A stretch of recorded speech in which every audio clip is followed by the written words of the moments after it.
महाराष्ट्र में गणेश जी की स्थापना बड़े ही धूमधाम तथा भक्तिभाव के साथ की जाती है। वर्ष भर इस त्योहार का इंतजार भक्तों को होता है। 27 अगस्त से स्थापित किए जाने वाले गणेश भगवान की मूर्तियों को अंतिम रूप देने के लिए मूर्तिकार जी जान से लगे हुए हैं। गणेश पर्व के आगमन पर सीटीवी की एक भक्तिमय प्रस्तुति। भगवान गणेश जी की प्रतिमा को बड़ी ही भक्तिभाव और हर्षोल्लास के साथ अनेक घरों में तथा मंडलों में स्थापित किया जाता है और महाराष्ट्र में गणपति बप्पा का त्योहार एक बहुत बड़ा त्योहार के रूप में मनाया जाता है। और अब महाराष्ट्र ने देश के अनेक भागों में गणेश जी का त्योहार बड़े ही भक्तिभाव के साथ मनाया जाता है।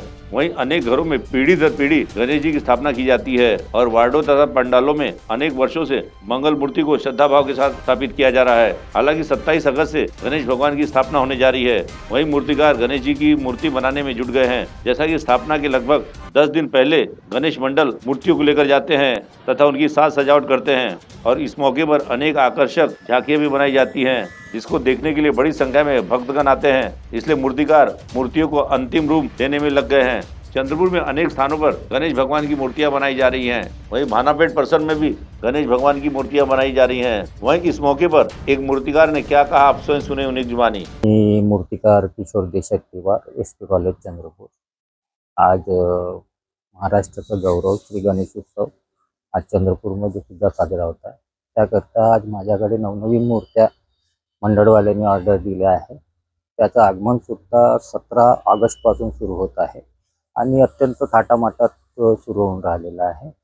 आणि माझ्याकडे जवळपास ऑर्डर राहतात 40 ते 45 मूर्त्या ऑर्डर राहतात आणि आज वयाच्या मी 20व्या वर्षीपासून मूर्त्या बनवून राहिलो आहोत। आज इथपर्यंत पोहोचलो आहोत आणि मंडळाचं सहकार्य आहे की चांगल्या पद्धतीने मूर्तिकला दाखवून आणि आमच्या गणेशोत्सवामध्ये सहकार्य करावं असं मंडळाचं मत आहे।